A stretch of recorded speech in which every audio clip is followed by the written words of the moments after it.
श्री रामचरित्र में श्री सुग्रीव जी, जाम्बवान जी, बड़े बड़े अधिपतियों ने भगवान श्री राम से कहा कि प्रभु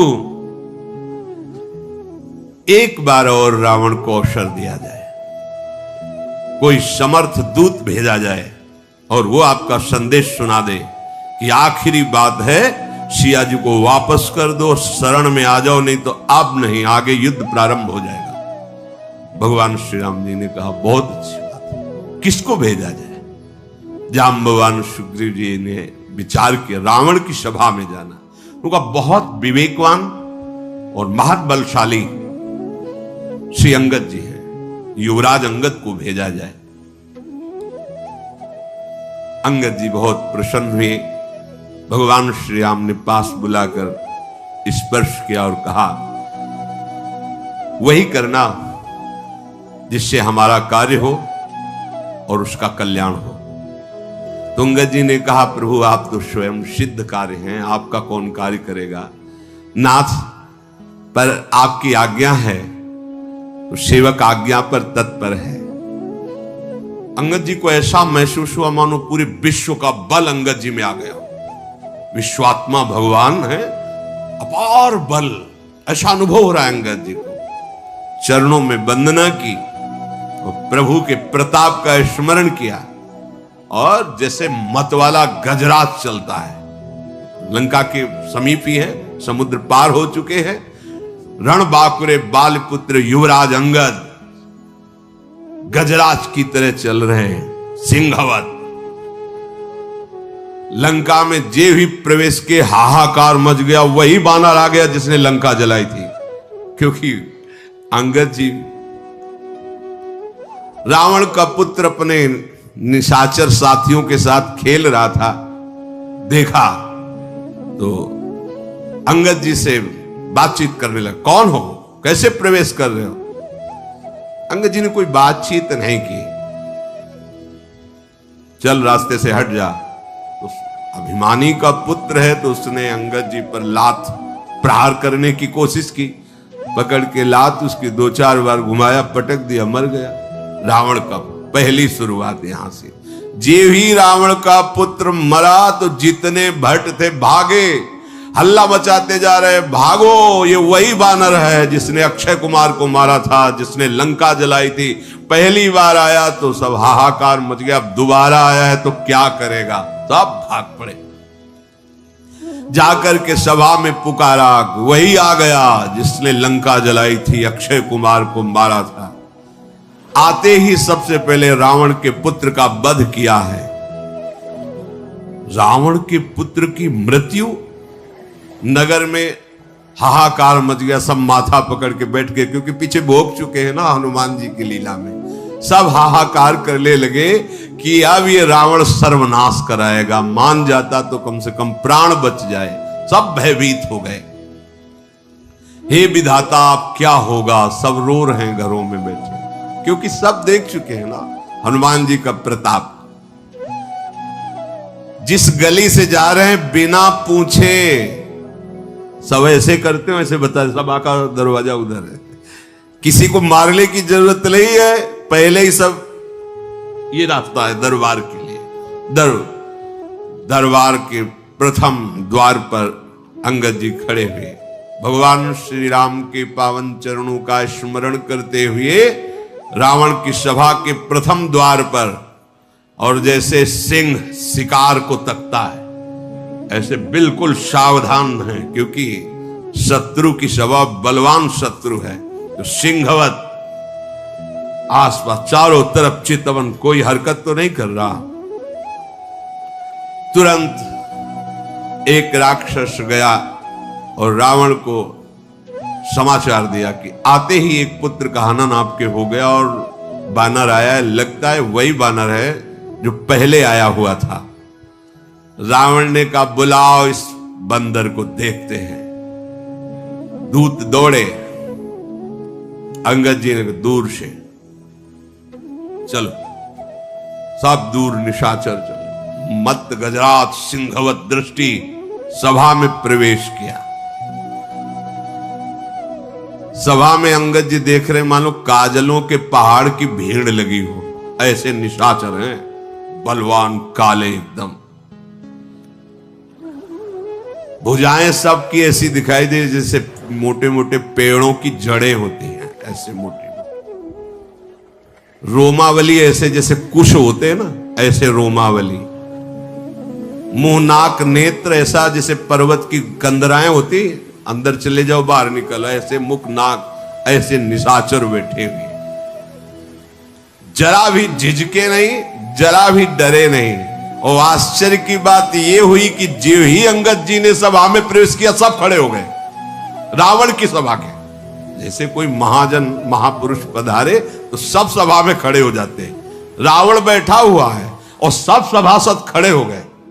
अंगद जी, राम प्रताप है, ये भगवत प्रताप है, उठ खड़े हुए। रावण का हृदय क्रोध से जल उठा, वह बैठ इसके लिए खड़े हो गए। अंगद जी निशंक, अंगद उस समय खड़े।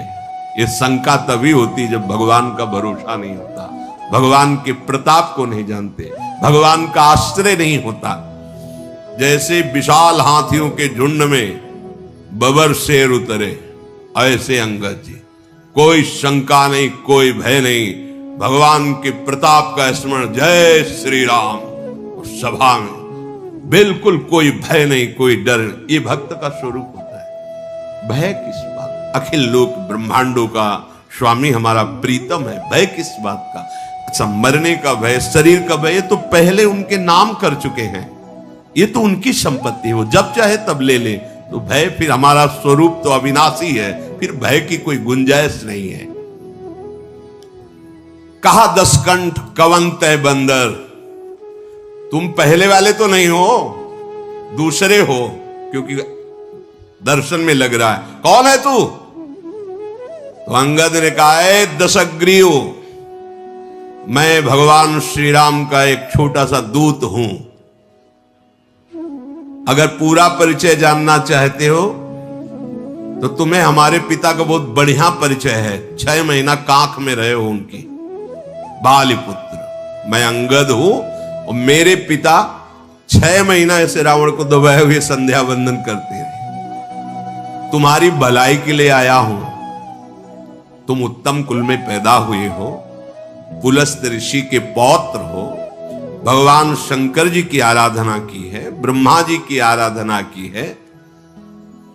पहले भगवान शंकर की आराधना नहीं करता। एक बार पुष्पक विमान लेकर के जा रहा था, तो कैलाश के ऊपर से कोई भी विमान नहीं निकल सकता।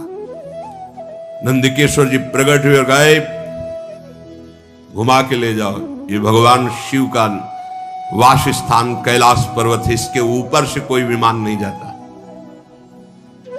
अच्छा, ऊपर से नहीं जा सकता, हटा तो सकते हैं। विमान से उतरा, पूरे कैलाश को ऐसे उठाया। नंदकिशोर आश्चर्यचकित हो गए, बोले इधर से हमारा विमान तो हटेगा नहीं, कैलाश आगे उसी को हटा के साइड में कर देते, फिर निकल जाते।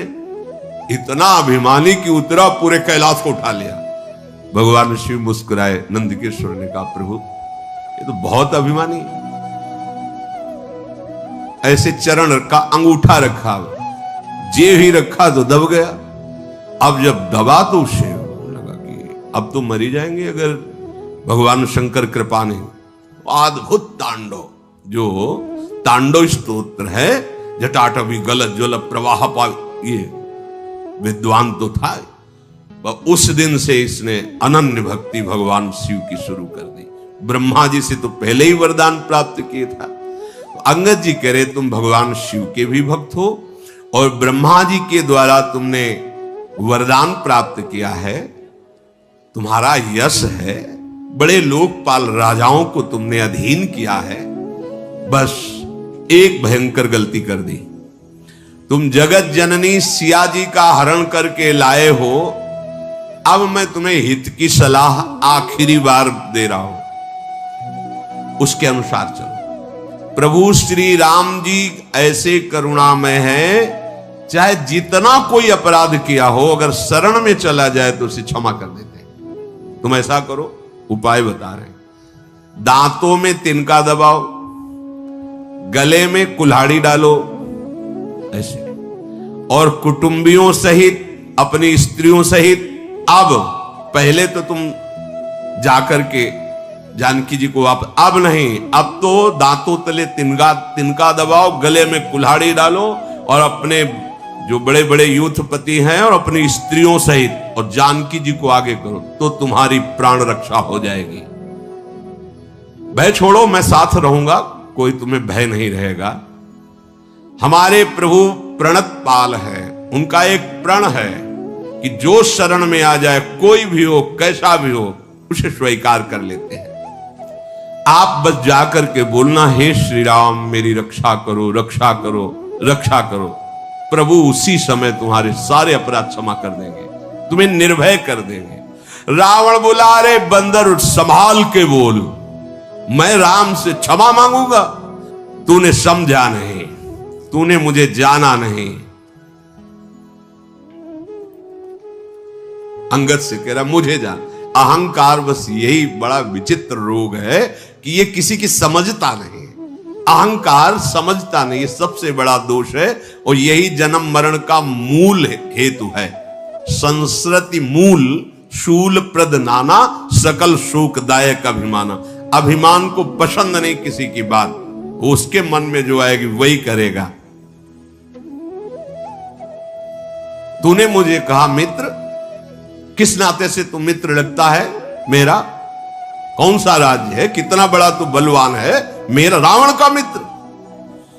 अंगद ने कहा, फिर मैं बता रहा हूं, मैं बाली का पुत्र हूं, जिसके आगे घुटने टेक कर तुमने मित्रता स्वीकार की थी, तब उन्होंने छोड़ा था। अंगद का वचन सुनते ही रावण के चेहरे में पसीना आ गया, क्योंकि वो ध्यान आ गया ना बाली का। ये बार बार कह रहा था, हमसे युद्ध करो, हम विश्व विजय कर रहे हैं। बाली ने कहा, हम संध्या कर रहे हैं, बाद में युद्ध करेंगे। वो बार बार उछल कूद मचा, तो ऐसे दबा लिया कखरी, और आराम से संध्या कर 6 महीने तक कखरी में दबाए रखा। रावण सकुचा, अच्छा, एक बंदर का नाम था बाली, मैं जान गया, बहुत अभिमानी है, किसी भी तरह समझना नहीं चाहता। हाँ, अच्छा, तू बाली का लड़का है? अरे कुल का नाशक, तू अपने कुल रूपी बांस के लिए अग्नि पैदा हुआ, तू गर्भ में ही क्यों नहीं नष्ट हो गया? व्यर्थ में पैदा हुआ और अपने मुंह से उन तपस्वियों का दूत कहलाता जिसने तेरे पिता की हत्या की। ये राजनीति है, भेद बुद्धि पैदा करके अपने पक्ष में कर लेना। अंगद ने हंसकर कहा कि तुम्हारी चतुराई कपट ये चलेगा नहीं, बस कुछ दिनों की बात है, अपने मित्र के पास पहुंच करके जान लेना, अर्थात जहां बाली गया है वहीं तुम भी पहुंच जाओगे, क्योंकि रघुनाथ जी के बाण बड़े उत्सुक हैं इस समय।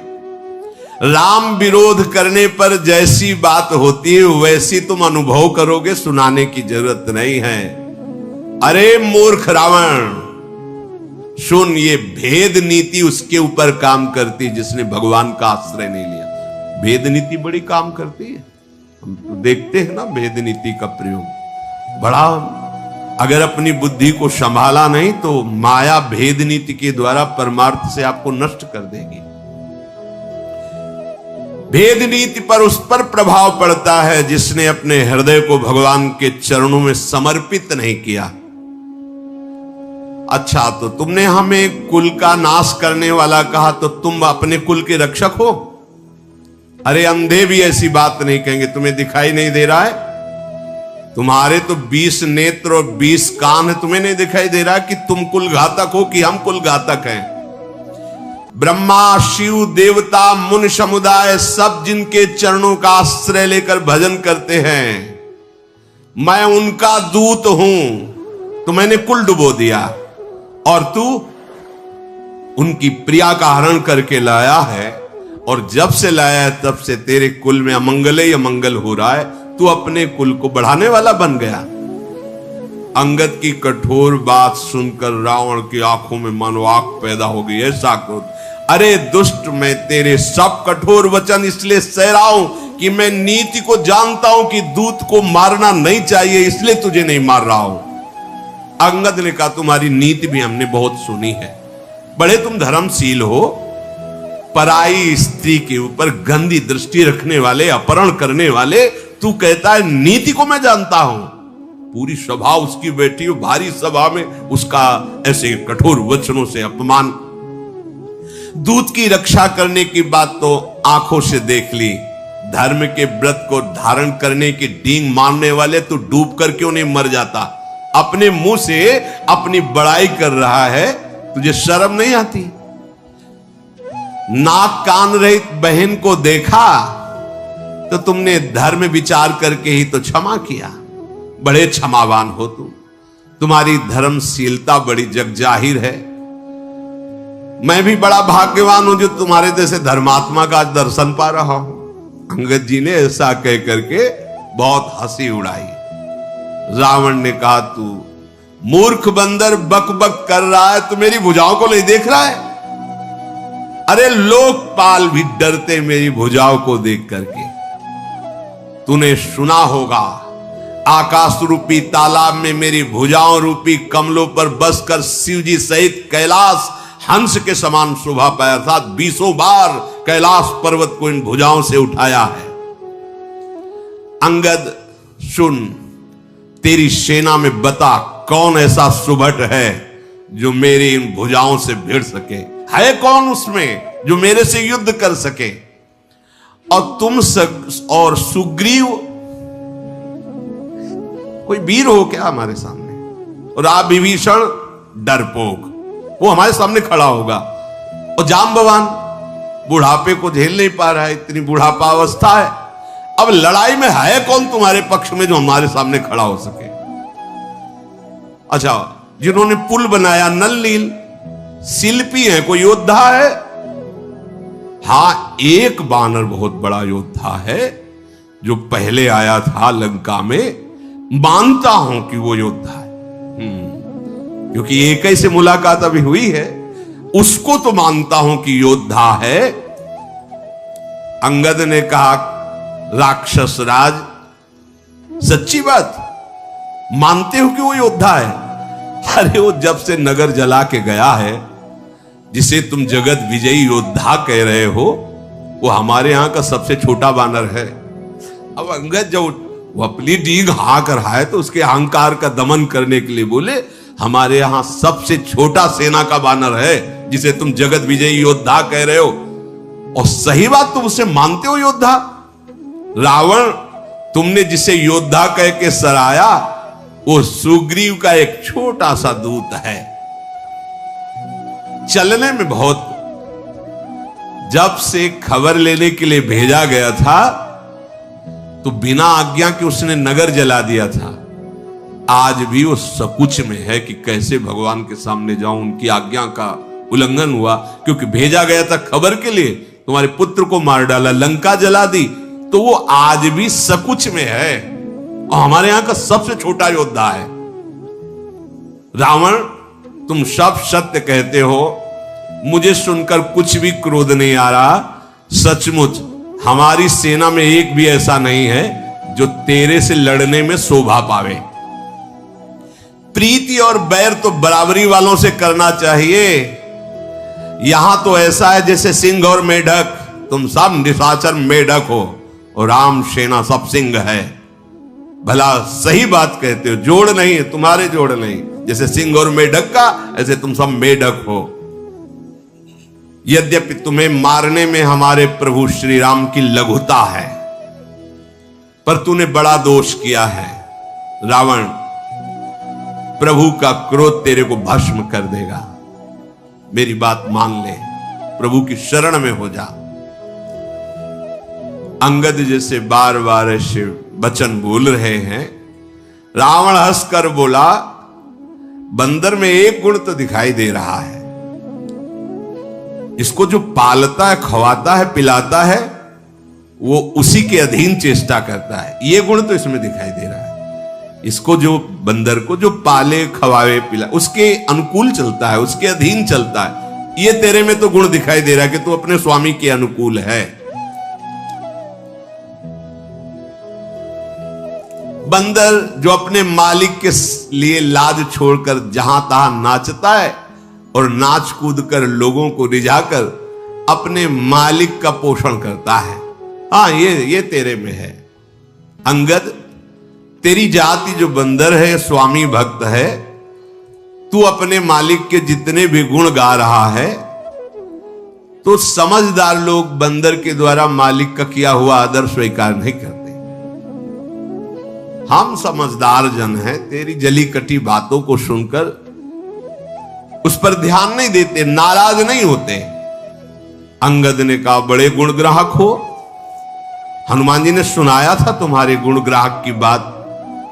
अशोकवन को विध्वंस किया, अक्षय कुमार को मारा, पूरी लंका को जला दी, और आप गुण ग्राहक इसीलिए शांत रहे, क्योंकि आप गुण ग्राहक हो ना। हाँ, उसने कोई आपका अपकार नहीं किया था, इसलिए आप शांत रहे। अर्थात कि उस समय तुम्हारा बल कहां गया था। अंगद जी बड़ी बकरोती बोल रहे हैं, टेढ़ी बातें। तुम्हारा सुंदर विचार दशग्रीव, तुम में कुछ लाज बची है कि नहीं बची है? अंगद ने कहा, धृष्टता की हद हो गई। मैंने जो हनुमान जी ने बताया था कि तू कितना निर्लज्ज है, वो आज आंखों से देख रहा हो। वास्तविक तो बहुत निर्लज्ज है। सभा में कोई रावण को ऐसा, अरे देखो, क्रोध भी नहीं आ रहा, लाज भी नहीं है, चिढ़ भी नहीं है। अब तो रावण को नहीं रहा गया। अरे बानर, तेरी ऐसी बुद्धि है, तभी बाप को मरवा डाला तूने। ऐसा वचन कह करके रावण बड़ा अट्टहास किया। अंगद ने कहा, बाप को मरवा डाला, अब तेरे को मरवाने के लिए आया हूं। तेरी भी मृत्यु का मैं ही कारण बनूंगा। अभी तुरंत मेरी बात समझ जा, नहीं ऐसा मत समझ कि मैं तुझे दंड नहीं दे सकता।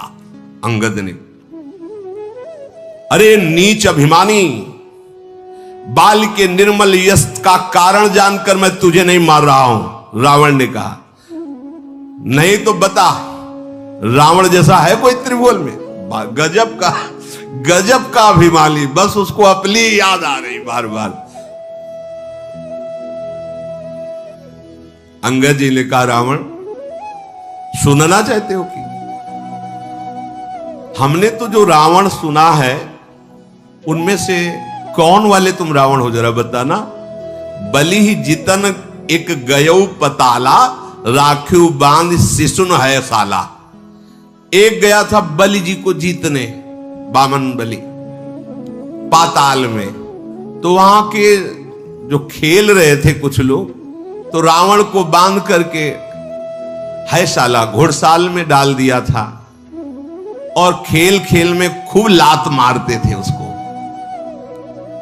जब दया लगी महाराज बलि को, तो मुक्त कर दिया था। एक रावण वही था। वही हो क्या तुम, जिसे वहां लातों से मारा गया था, घोड़साल में बांध के रखा गया था, जब बलि पर विजय प्राप्त करने गया था? अच्छा, दूसरा रावण हमने सुना है, एक बहोरी सहस भुज देखा, धाई धरा जिम जंतु विशेखा, कौतुक लाग भवन ले आवा, सो पुलस्त मुनि जाय छुड़ावा। शास्त्राबाहु अर्जुन के साथ युद्ध की, तो ऐसे जंतु की तरह पकड़ लिया, अपने भवन में बंदी बना के लग। फिर पुलस्त ऋषि गए और समझा बुझाकर छुड़ा के लाए थे। वो रावण हो तो। एक कहत मोहि सकुच यति रहा बाल की कांख, इनमहु रावण तय कवन सत्य बदहि तज माख। एक हमारे पिता के 6 महीने कांख में रावण रहा। कौन से रावण हो तुम? कहते तुमने मेरा यश नहीं सुना, तो तुम बताओ कौन से रावण हो? रावण ने कहा, 67 सोई रावण बलशीला, हरिगिर जान जास भुज लीला। मैं वो रावण हूं जो कैलाश को बता चुका है कई बार। अभिमान बर्दाश्त नहीं होता। अरे मेरी भुजाओं का बल भगवान शंकर जानते हैं। मैंने अपने हाथों से अपने सर रूपी पुष्पों को काट काट के महादेव जी के चरणों में चढ़ाया है। सिर रूपी कमलों को अपने हाथों से उतार उतार कर भगवान शिव के चरणों में चढ़ाया। अरे मूर्ख, मेरे भुजाओं का अगर परिचय पाना है तो दिक्पालों से जाके पूछ, जिनके हृदय में आज भी भय समाया हुआ है। दिशाओं के हाथियों से पूछ, जहां भुजा की टक्कर मारी तो चिघाड़ते रहे, जिनके भयानक दांत जब जब आकर मेरी छाती में भुजाओं में लगे तो टूट गए, जिसके चलते समय पृथ्वी हिलती है, चलत दशानन डोलत। जासु चलत डोलत इम धरनी, चढ़त मत गज जिम लघु तरनी। जैसे छोटी नाव पर कोई गजरात चढ़े तो नाव हिल जाती है, ऐसे पृथ्वी हिलती है। मैं वो रावण हूं जब चलता हूं, सोई रावण जग विदित प्रतापी, सुने न श्रवण अलीक प्रलापी। अरे झूठी बकवाद करने वाला, तूने कानों से नहीं सुना, मैं जगत प्रसिद्ध प्रतापी महाबली रावण हूं। महाप्रतापी जगत प्रसिद्ध रावण को तू मजाक समझ रहा है, छोटा कहता है, और एक मनुष्य की बड़ाई मेरे दरबार में कहता है। अरे दुष्ट असभ्य तुच्छ बंदर, मैंने जान लिया तेरे में बुद्धि नहीं है। रावण के वचन सुनकर अंगद जी को अब क्रोध आया। उन्होंने कहा, अरे नीच अभिमानी, संभाल कर बोल। मेरे प्रभु को तू मनुष्य बोलता है, जिनका फरसा सहस्त्राबाहु की भुजाओं रूपी अपार वन को जलाने के लिए अग्नि समान था, जिनका फरसा रूपी समुद्र की तीव्र धारा में अग्नित महाबली राजा बार बार डूब गए, उन परशुराम जी ने जिनके रूप और बल को देखकर गर्व त्याग करके चरणों में शीश झुकाया, वो हमारे भगवान श्री राम है। अय दशकंधर, तू बहुत उद्दंड हो गया है, इसीलिए तू भगवान श्री राम को मनुष्य बोल रहा है। कामदेव भी क्या धनुर्धारी हैं, गंगा जी क्या नदी है, कामधेनु क्या पशु है, कल्प वृक्ष क्या पेड़ है, अमृत क्या रस है, ऐसे भगवान क्या मनुष्य है। गरुण जी क्या पक्षी हैं, शेष जी क्या सर्प हैं। अरे दशकंधर, तेरी बुद्धि नष्ट हो गई। चिंतामणि भी क्या पत्थर है, वैकुंठ भी क्या लोक है, श्री रघुनाथ जी की अखंड भक्ति जैसा कोई लाभ है। अगर भगवान ने आदेश किया होता तो तुम्हारी सेना को मथ कर नष्ट करके अभी मैं तुम्हें दिखाता कि मेरे श्री राम का बल क्या है। तेरी समझ में नहीं आया? अक्षय कुमार को मारा, पूरी लंका जला दी, अशोक वाटिका उजाड़ दी, तूने बंदर समझता है? महाबली हनुमान कोई बंदर है? कपट छोड़ दे, चतुराई छोड़ दे, राम जी की शरण में चला जा, नहीं तो अब मैं जो कह रहा हूं उसे सुनो। तुम्हें ब्रह्मा और शंकर भी अब नहीं बचा सकते। मूढ़, गाल फुलाना, बातें बनाना, डींग हाँकना, ये लौकिकता में तो चलेगा, राम जी के सामने नहीं चलेगा। तेरा ये जो बकबक करने वाला मुख है, राम जी के बाणों से कट के गिरेगा, और पृथ्वी में जब गिरेगा तो बानरों की लात पड़ेगी उसमें। ऐसे ही था, जैसे फुटबॉल में पैर मारते हैं, ऐसे ही रीछ बानर तेरे उन गेंद के समान अनेकों शिरों से चौगान खेलेंगे। जब रघुनाथ जी युद्ध में कोप करके सारंग धनुष से बाण छोड़ेंगे, तब ये जो गाल बजा रहा है ना, उस समय नहीं। इसलिए विचार कर बोल, भगवान श्री राम को मनुष्य संबोधन मत कर। रावण तो जल उठा। जैसी बात अंगद जी ने कही तो उसका अब हृदय एकदम खोल उठा। अरे कुंभकर्ण मेरा भाई है। अभिमान की दशा ही अलग होती है, उसको समझ में ही नहीं आता। कुंभकर्ण मेरा भाई है, और इंद्र का शत्रु, जो इंद्र को बंदी बना के लाया, वो मेघनाथ मेरा पुत्र है। और मेरा पराक्रम तो संसार में प्रसिद्ध ही है, संपूर्ण जड़ चेतन जानता है कि रावण विश्व विजयी है। दुष्ट, बानरों की सहायता से एक छोटा सा समुद्र में पुल बना लिया तो डींग हाँकते।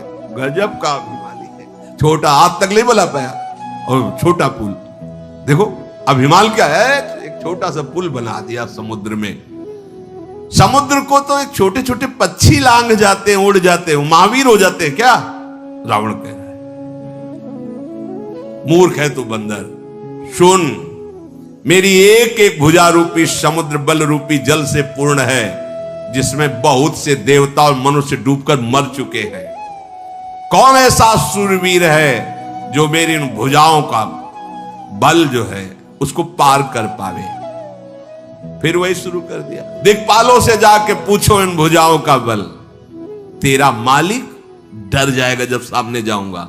रावण कहे, तूने जिसकी बड़ी बड़ी बातें गुण गाथा की है वो कोई मेरे सामने लड़ने लिए योद्धा है? अच्छा, तू अपने मालिक को बड़ा वीर समझ रहा है तो कमजोर समझ, क्योंकि बार बार दूत भेजना ये बलवानों का लक्षण नहीं होता।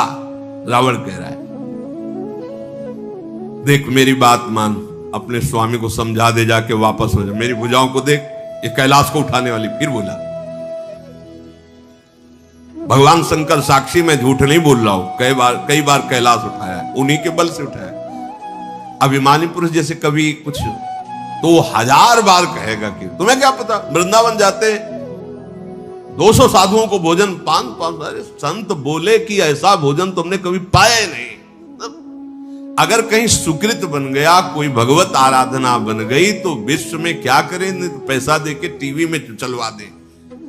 अभिमान पोषण की वृत्ति यही हमें जन्म मरण का हेतु करती है।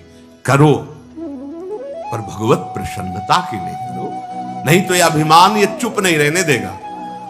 जहां अभिमान होता है वहां बार बार अपनी प्रशंसा, वो अभिमान का स्वरूप, उसको सुख मिलता है अभिमान को। रावण ने भगवान शिव की ही बल से कैलाश को उठा लिया तो बार बार वो अंगद जिसका देखो भुजाएं, हमने कैलाश उठाया है, भगवान शंकर साक्षी है, मैं झूठ नहीं बोल रहा, ऐसा।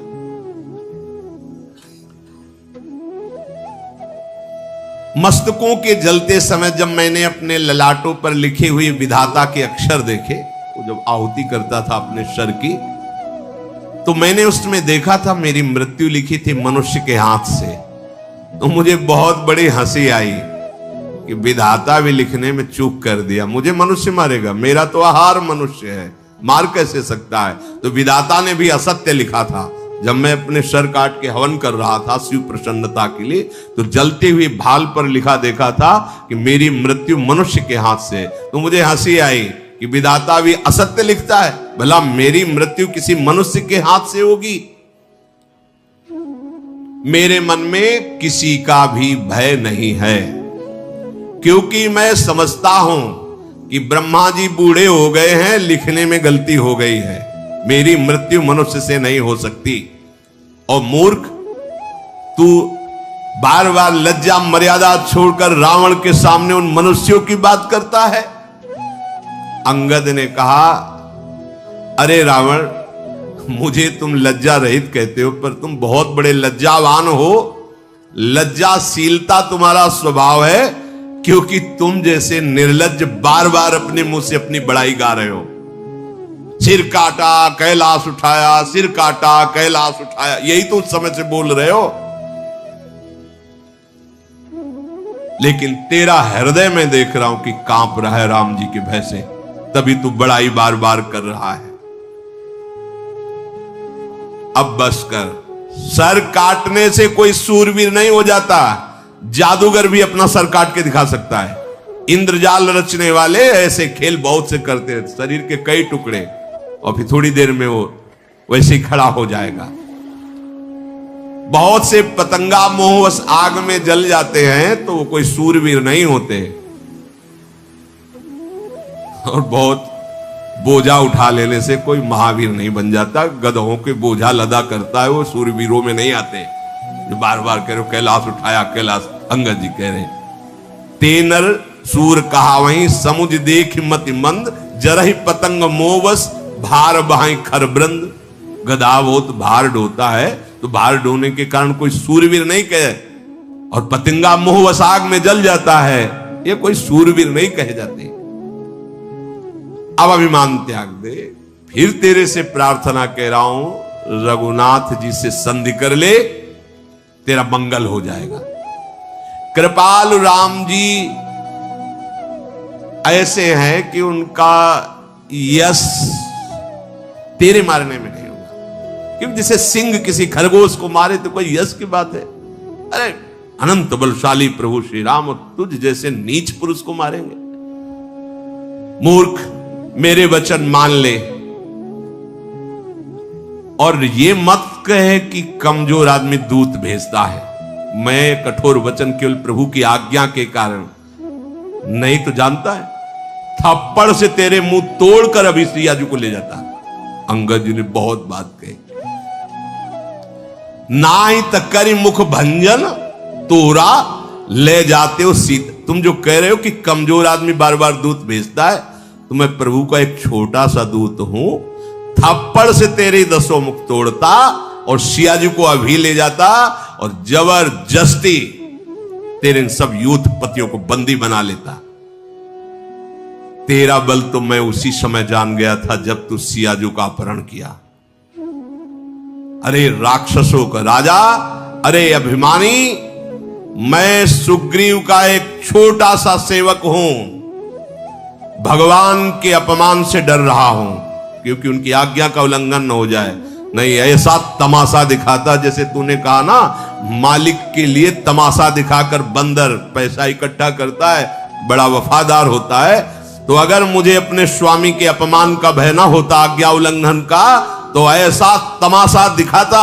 तू सिंहासन पे है तो ही पटकी महिसेन हाथी चौपट कर तब गांव तब ज्योतिन समेत सठ जनक सुते ले जाऊं। सिंहासन सहित तुझे उठाकर धरती पर पटक के मार डालता। भी अंगद जी ने कहा तेरी सेना का अकेले संहार करता और तेरे इस लंका को भ्रष्ट करके जय श्री राम बोलकर सियाजी को ले जाता और तेरी स्त्रियों को बंदी बनाकर उनकी दासी बनाता। अगर भगवान के अपमान को न डरता, उनकी आज्ञा का उल्लंघन का अपराध का भाव ना होता,